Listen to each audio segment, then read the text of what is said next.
नमस्कार, स्वागत है आपका लीगल हेल्पलाइन में। आपके साथ मैं हूं अभिलाषा। देश का लोकतंत्र इस देश की खूबसूरती का एक अभिन्न अंग है, जहां जनता का, जनता के लिए, जनता द्वारा शासन के एक सूत्र पर चलते हुए हर एक नागरिक को समानता के साथ स्वेच्छा से जीने का अधिकार दिया जाता है। और लोकतंत्र की आत्मा संविधान को कहा जाना अतिशयोक्ति नहीं होगी। और इस संविधान का प्रियम्बल यानी संविधान की प्रस्तावना भी समाज के हर व्यक्ति के लिए समता और न्याय की बात करता है।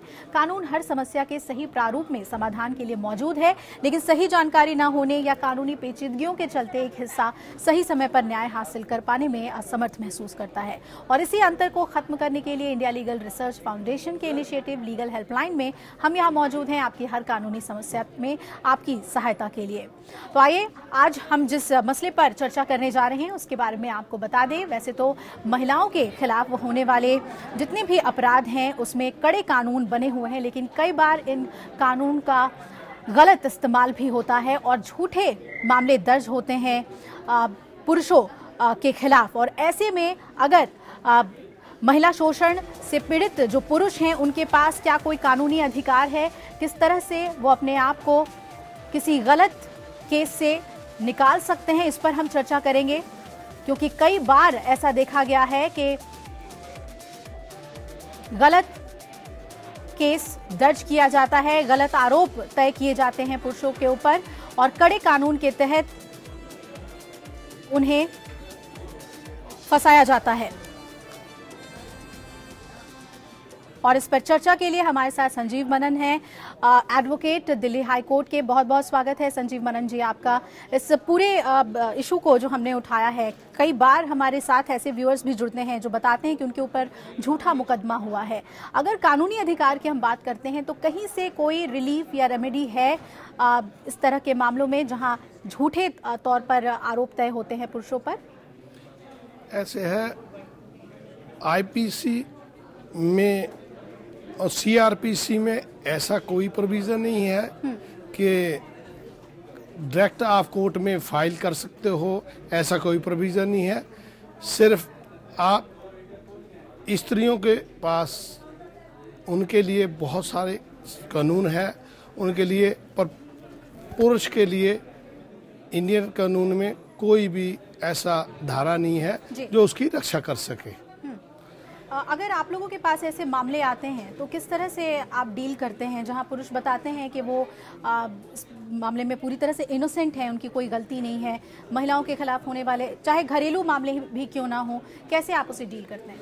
तो हम लोग सबसे पहले उन न्यायालय में जाते हैं उनकी अग्रिम जमानत के लिए, एंटीसिपेटरी बेल के लिए।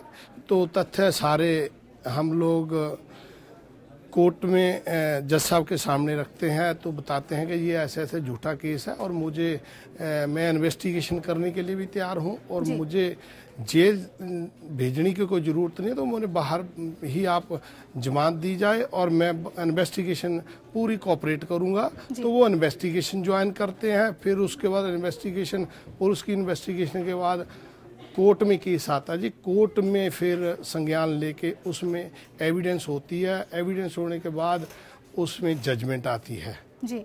संजीव जी, हमारा सामाजिक परिवेश ऐसा रहा है कि सदियों से महिलाओं ने शोषण का वो शिकार हुई हैं, लेकिन अब बदलते वक्त में क्या ये महसूस होता है कि जो कड़े कानून उनकी रक्षा के लिए बनाए गए, उनके संरक्षण के लिए बनाए गए, उसका गलत इस्तेमाल कई बार महिलाएं करती हैं? ऐसे है, जब भी कानून इंडिया में हिंदुस्तान में बनता है तो उसका सदुपयोग के साथ दुरुपयोग भी होता है जी। दुरुपयोग होता है और बहुत सारे केस ऐसे हमने कोर्टों में देखे हैं बिल्कुल जो झूठे हैं जी। अभी एक पीछे बहुत बड़ा केस हुआ है, बड़ा हिंदुस्तान की बड़ी उसमें बेइज्जती हुई है, मीडिया में बहुत आया था, निर्भया कांड। निर्भया कांड के बाद संसद में धरना हुआ, प्रदर्शन हुए, संसद के अंदर में कानून बना, उसको पॉक्सो के नाम से एक कानून आया है, पर उस कानून का आज की डेट में बहुत ज्यादा दुरुपयोग हो रहा है। उस यानी निर्भया मामले के बाद जो कड़े कानून बने उसके बाद भी उसका भी गलत प्रयोग हो रहा है और ये मामले देखने को मिल रहे हैं जैसा कि आप बता रहे हैं। आप इस मसले से जुड़े हुए हमसे सवाल पूछ सकते हैं, कानूनी सहायता मांग सकते हैं अगर आपके ऊपर झूठे आरोप तय किए हों, यानी कि अगर आप इनोसेंट हो और आपके खिलाफ किसी भी तरह के महिला अपराध के तहत मामला दर्ज हुआ हो तो आप हमें कॉल कर सकते हैं और किस तरह से आप छुटकारा पा सकते हैं झूठे आरोप से, इस बारे में संजीव मनन जी आपको बताएंगे। एक कॉलर हमारे साथ उत्तराखंड से जुड़ रहे हैं, दाताराम, बहुत बहुत स्वागत है आपका जी। बताइए क्या कानूनी सहायता चाहिए आपको? जी हेलो, हम सुन पा रहे हैं आपको, रखिए अपनी बात। मैडम मेरा केस हाई कोर्ट से जीत रखा हूँ, सुप्रीम कोर्ट में मेरा केस पेंडिंग में है जी। केस मेरा सुप्रीम कोर्ट में पेंडिंग में है। मामला क्या है? मामला क्या है दाताराम जी? सर्विस मैटर है मैडम जी। संजीव मनन जी आप समझ पा रहे हैं? मैं समझ नहीं पा रहा इनकी आवाज। इन्होंने कहा कि हाई कोर्ट से मामला जो है अब सुप्रीम कोर्ट में है, तो क्या अब इस मामले में क्या इनको करना चाहिए? आप क्या सहायता क्या चाहते हैं दाताराम जी? खुल के बताइए, साफ साफ बताइए। मैं खर्चा बाहर नहीं कर पा रहा हूँ सुप्रीम कोर्ट का। चलिए, तो केस मेरा पेंडिंग है जी। पेंडिंग है इनका केस और खर्च नहीं वहन कर पा रहे हैं। फ्री एड को लेकर, मेरे ख्याल से लीगल एड को लेकर इनका सवाल है। इनका ये है 125 के मेंटेनेंस पे है, वाइफ के लिए खर्चा वो उसके उसमें है।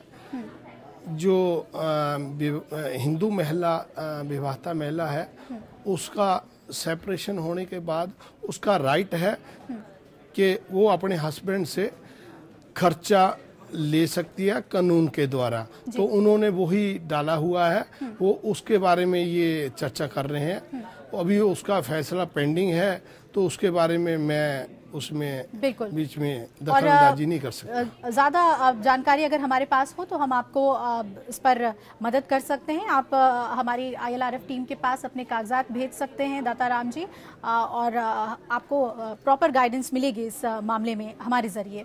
एक और कॉलर हमारे साथ जुड़ रहे हैं, प्रदीप, स्वागत है आपका। प्रदीप जी बताइए क्या कानूनी सहायता चाहिए आपको? चलिए आगे इनके कॉल को हम शामिल करने की कोशिश करेंगे। संजय हमारे साथ एक और कॉलर जुड़ रहे हैं कोलकाता से। संजय जी स्वागत है, बताइए क्या कानूनी सहायता चाहिए आपको?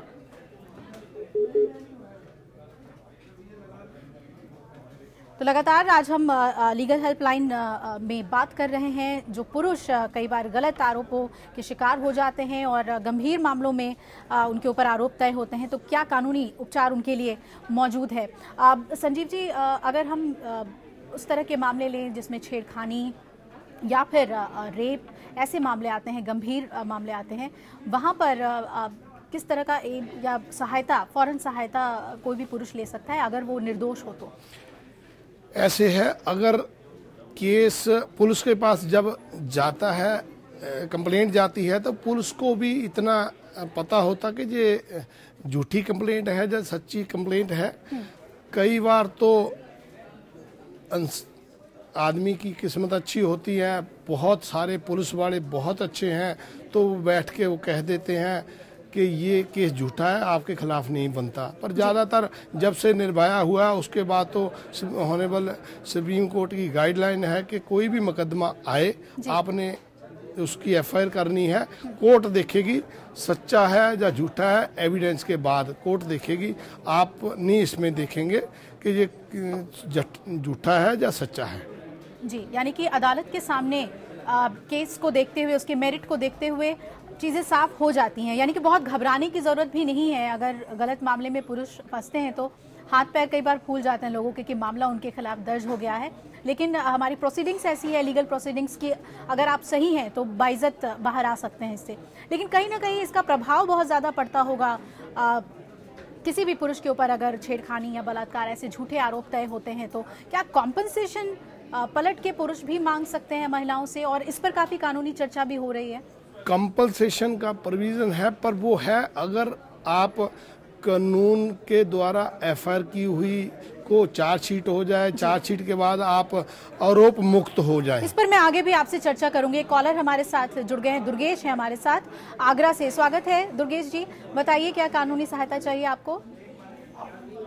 ये बताया था तो मैम मैंने गया था ये इसके वाले मेरे को एक्सीडेंट के केस लगाने की बार धमकी देते हैं। दुर्गेश जी, हम समझ नहीं पा रहे हैं आप क्या पूछ रहे हैं।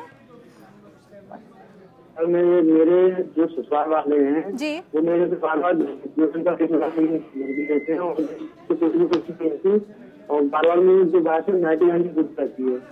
मैंने उससे पूछा अपने पैर के बारे में बताया था उसमें जाने की जरूरत है लेकिन मैंने बताया था उसके घर वाले किस भी मेरे धमकी देते हैं कि हम तुम्हारे ऊपर बेहतर सब करा। चलिए, अब ठीक तरीके से नहीं समझ पा रहे हैं आप क्या कह रहे हैं। आप अपने डॉक्यूमेंट्स हम तक जरूर पहुंचाइएगा, लेकिन मेरे ख्याल से मैट्रिमोनी का केस है ये, और इसमें अगर सही हो और आरोप जितनी भी पत्नी ने तय किए हों या फिर लगाए हों या ससुराल वालों ने जो आरोप लगाए हों, उसके तहत किस तरह से इनके केस में इन्हें चलना चाहिए, क्या इन्हें फायदा हो सकता है, किस तरह से इस केस को देखेंगे। जी संजीव जी। ऐसे है, पिछले साल अरनेश कुमार की ऑनरेबल सुप्रीम कोर्ट ने एक जजमेंट दी है, उसमें साफ तौर पे कहा गया है कि अगर कोई भी दहेज का केस आता है जी, उसमें सिर्फ ओनली हस्बैंड जिम्मेवार होगा, घरवाला, ननद, सास कोई भी इसमें रिस्पॉन्सिबल नहीं है। आप और आगे और उसमें गाइडलाइन दी हुई है कि अगर हस्बैंड को भी आपने अरेस्ट नहीं करना, उससे पूछताछ करके सामान रिकवर करके उसको अगर जरूरत पड़े तो उसके भी आपको बताना पड़ेगा क्यों आप इसे अरेस्ट करने पड़ेगा, आईओ जिम्मेवार होगा अगर आपने नहीं बताया। जी चलिए, कॉलर हमारे साथ लखनऊ से जुड़ रहे हैं, पीयूष है हमारे साथ। पीयूष जी बताइए, क्या कानूनी सहायता चाहिए आपको? मैम मेरा जो क्वेश्चन है, मैं चाहता हूँ कि मैं स्टूडेंट के वेलफेयर के बारे में बात करना चाहता हूँ। जी, मैं ये जानना चाहता हूँ कि जैसे कुछ यूनिवर्सिटीज में 1 साल के लिए गैप करवा देते हैं, मतलब कि लॉस हो जाता है डॉक्टरों का। यहाँ पे सरस्वती डेंटल कॉलेज, जितने भी प्राइवेट डेंटल कॉलेज हैं वहाँ पर 1 साल रुपए, मतलब 1 साल का पूरा लॉस हो गया सारे बच्चों का।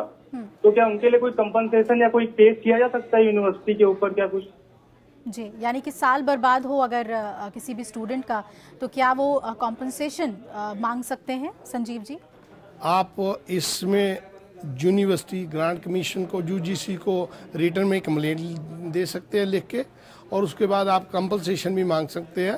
पर मैं भी एक स्टूडेंट रहा हूँ, स्टूडेंट की लाइफ में ये होता है कि अगर हमने ये करा तो हमारा कहीं लाइफ स्पॉइल ना हो जाए जी। तो इस चक्कर में कोई भी स्टूडेंट आगे नहीं आता। जो भी प्राइवेट स्कूल कॉलेज है ये एक बिजनेस है, इन्होंने पैसा ही इकट्ठा करना है। दैट्स वाई सफ़र कौन हो रहा है? हम हो रहे हैं, हमारे बच्चे हो रहे हैं। जी बिल्कुल, लेकिन इनके पास कानूनी उपचार है, ये कॉम्पनसेशन मांग सकते हैं यूनिवर्सिटी से अगर इन्हें गुमराह किया गया है और साल भी बर्बाद हुआ है इनका।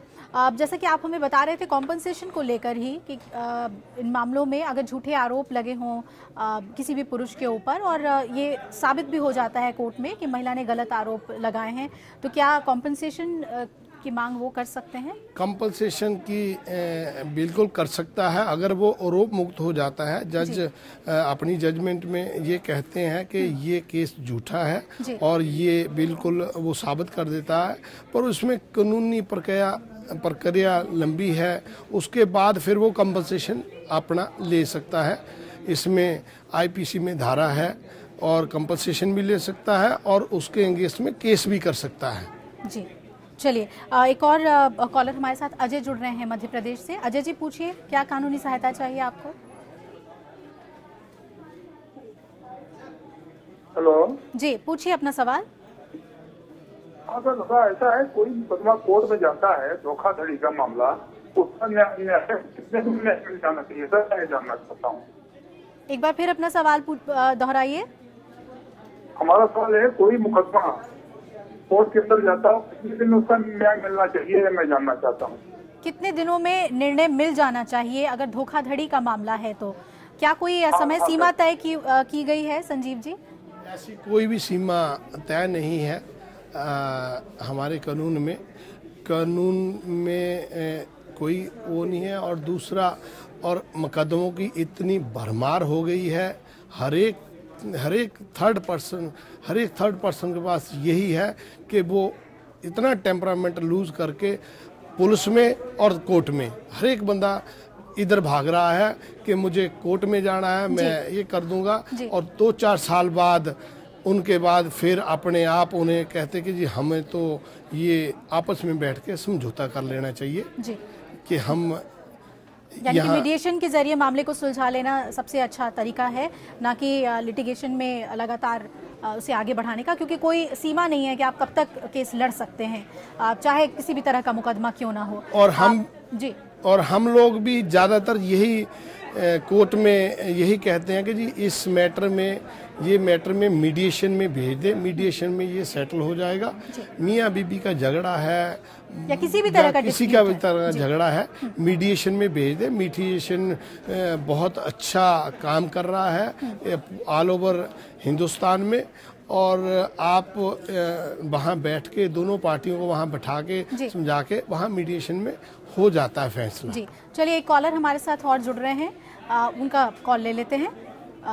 पुनीत है हमारे साथ। पुनीत जी, स्वागत है आपका। क्या कानूनी सहायता चाहिए आपको? चलिए, आगे इनकी कॉल को हम शामिल करने की कोशिश करेंगे। कई ऐसे मामले होते हैं, घरेलू मामले होते हैं, जिसमें महिलाएं अपने पति के ऊपर झूठे आरोप तय करती हैं, और आपने बताया कि ऑनरेबल सुप्रीम कोर्ट की तरफ से गाइडलाइन है कि सिर्फ पति को ही इसमें जिम्मेदार माना जाए या उन्हीं से पूछताछ हो, ना कि पूरे परिवार पे। लेकिन अगर पति भी गलत तरीके से फ्रेम किया गया है केस में, तो केस को लड़ने के अलावा क्या कुछ उसके पास तरीके हो सकते हैं अपने आप को सही साबित करने के लिए? उसमें लड़ने के उसके पास यही उसके पास और प्रोविजन नहीं है। एंटीसिपेटरी बेल ले सकता है कोर्ट से, और उसके बाद ट्रायल फेस करेगा। ट्रायल में अपनी बात कोर्ट में रखेगा और जज के सामने अपनी बेगुनाही साबित करेगा, और देन जजमेंट जी। बिल्कुल बिल्कुल। संजीव जी, क्या अब इस पर चर्चा हो रही है कि पुरुषों के अधिकारों की रक्षा के लिए भी कुछ कानून बनने चाहिए, खासतौर पे ऐसे मामले जिसमें झूठे ढंग से उन्हें फ्रेम किया जाता है? ऐसे है, अभी तक तो कोई ऐसा है नहीं, कोई भी गाइडलाइन नहीं है, कोई ऑनरेबल सुप्रीम कोर्ट की कोई जजमेंट नहीं है। चलिए, एक कॉलर हमारे साथ सहारनपुर से राम जुड़ रहे हैं। स्वागत है राम आपका, पूछिए क्या पूछना चाहते हैं आप? हेलो सर जी। राम रखिए अपना सवाल रखिए। सर, मेरा सवाल जो है, मेरा मुकदमा चल रहा है सर यहाँ पे हाई कोर्ट में चंडीगढ़ जी। सर, इसमें मेरे 2 साल से होगा जी। मेरा तो कानून के दौर का कुछ भी नहीं चल पा रहा जी, ना तो पैसा लगा चुका जी, मैं बहुत चल नहीं पा रहा। किस बात का केस चल रहा है आपका चंडीगढ़ हाई कोर्ट में, पंजाब एंड हरियाणा में? जी, डेराबस्सी है सर। ये किस बात का केस चल रहा है जी? डेराबस्सी हाई कोर्ट नहीं है, सेशन सर हाई कोर्ट में ये जमीन के बारे में चल रहा है सर। जमीन के बारे में डेराबस्सी हाई कोर्ट नहीं है, डेराबस्सी में सेशन कोर्ट तक होगा। वहाँ पे जमीन का चल रहा है, तो आप वहाँ नीचे लोअर कोर्ट है वो, उसके बाद हाई कोर्ट में जा सकते हैं। आप अपने वकील से मशवरा करिए, आप डायरेक्ट भी हाई कोर्ट में जा सकते हैं, चंडीगढ़ हाई कोर्ट में, Punjab and Haryana high court में। वहाँ आप किसी काबिल वकील से मिलिए और वो आपका डायरेक्ट केस वहाँ भी कर सकते हैं जी। और आप अपने कागजात हमें भी भेज सकते हैं, हम आपको इस मामले में गाइडेंस दे सकते हैं। इंडिया लीगल रिसर्च फाउंडेशन की यही इनिशिएटिव है कि आपको सही जानकारी मिले और किसी भी केस में बेहतर से बेहतर गाइडेंस और काउंसलिंग आपको हमारी तरफ से मिल सकती है। एक्सपर्ट्स हमारे साथ जुड़े हुए हैं। सर, जैसा कि आप बता रहे थे कि घरेलू मामलों में भी जो फ्रेम किया जाता है, पतियों के ऊपर जो झूठे आरोप तय होते हैं। एक और कॉलर हमारे साथ जुड़ गए हैं, कानपुर से मनोज है हमारे साथ। जी मनोज जी, पूछिए क्या कानूनी सहायता चाहिए आपको, पूछिए अपना सवाल। मैडम, यही जानना चाहते हैं कि हम लोगों ने स्कूल की फीस के लिए हाई कोर्ट में पिटीशन दाखिल किया था PIL। जी, किस विषय में मनोज जी? अरे, स्कूल की वकील जो बढ़ रही है उसके विषय में। ठीक है। हाई कोर्ट में पिटीशन दाखिल करी है सब पेरेंट्स से मिली जी। लोग हैं, चीफ जस्टिस की अदालत में कोई सुनवाई नहीं। जी मनोज जी, चलिए काफी वक्त हो चुका है और सुनवाई नहीं हुई है।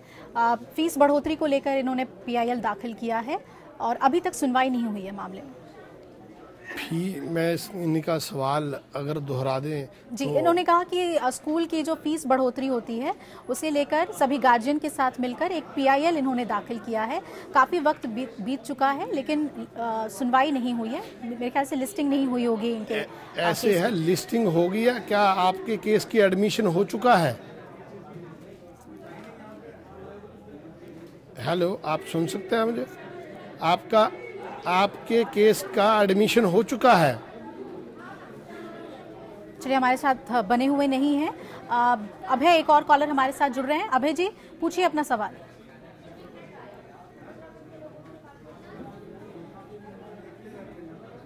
अभय जी, पूछिए।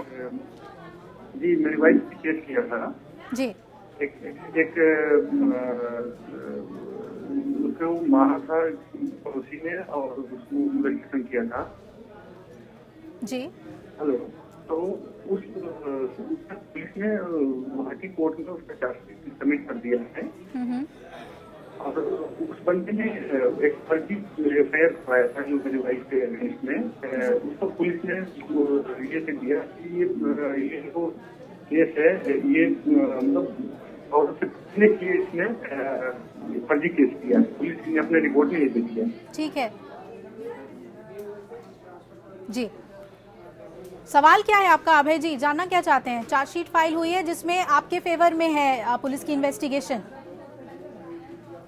चलिए, हम इनको ये बता सकते हैं जैसा कि इन्होंने बताया कि चार्जशीट फाइल हुई है और पुलिस ने लिखा है कि फर्जी तरीके से इन्हें तो पुलिस ने कैंसिलेशन डाली होगी कि इस केस को कैंसिल किया जाए, ये केस चलाने के लायक नहीं है। तो 173(8) में उन्होंने चार्ज कैंसिलेशन की फाइल किया होगा कि इसे मुकदमे को खारिज किया जाए। बिल्कुल, और ये आपके पक्ष में ही है, इसलिए कोई घबराने की आपको ज़रूरत नहीं है। बाकी और कोई अगर आपको इसमें ओपिनियन चाहिए तो आप अपने पेपर्स हमें भेज सकते हैं और ILRF की टीम आपसे कांटेक्ट करेगी।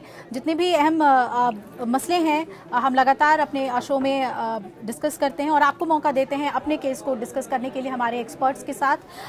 संजीव जी, जल्दी से समअप करें कि चाहे जैसे भी मामले हों लेकिन घबराएं ना पुरुष, और उनके पास क्या तरीका है अपने आप को सही साबित करने के लिए, क्या तरीका उन्हें अपनाना चाहिए, इस पर जरूर कुछ टिप्स दें। ऐसे है, जब भी घर में कोई बच्चा बीमार हो, जो कोई बीमार हो तो टॉप डॉक्टर कहते जी टॉप का डॉक्टर होना चाहिए जी। अगर किसी पे भी केस हो जाए वो कहता जी अगल बगल में देख लो, वो वकील है जी, उनको एंगेज कर लेते हैं जी। परंतु मैं आपको बताना चाहूँगा, हर एक केस में हर एक वकील की अपनी अपनी स्पेशलिस्टी है कि स्पेशल है। कोई मैट्रिमोनियल केस करता है, कोई मर्डर केस करता है, कोई सिविल करता है। तो इसमें ध्यान रख के आपको वकील एंगेज करना चाहिए और उसके बाद अपने बेगुनाही कोर्ट में साबित करनी चाहिए। जी, चलिए, बहुत बहुत शुक्रिया संजीव जी आपका हमारे साथ जुड़ने के लिए, और जितने भी हमारे दर्शक थे उन्हें कानूनी सहायता देने के लिए, उन्हें मशवरा देने के लिए कि वो क्या कर सकते हैं। लीगल हेल्पलाइन का मकसद यही है कि हम फ़ौरन आपको बता सकें पेचीदगी से बाहर निकलने का, कानूनी पेचीदगी से बाहर निकलने का तरीका। और बाकी हम लगातार अपना एड्रेस हमारे इस कार्यक्रम में बताते हैं, आप डॉक्यूमेंट्स भी हम तक भेज सकते हैं। बहुत बहुत शुक्रिया आप सभी का हमारे साथ जुड़ने के लिए। फिलहाल इतना ही। खबरें लगातार जारी हैं APN न्यूज़ पे। नमस्कार।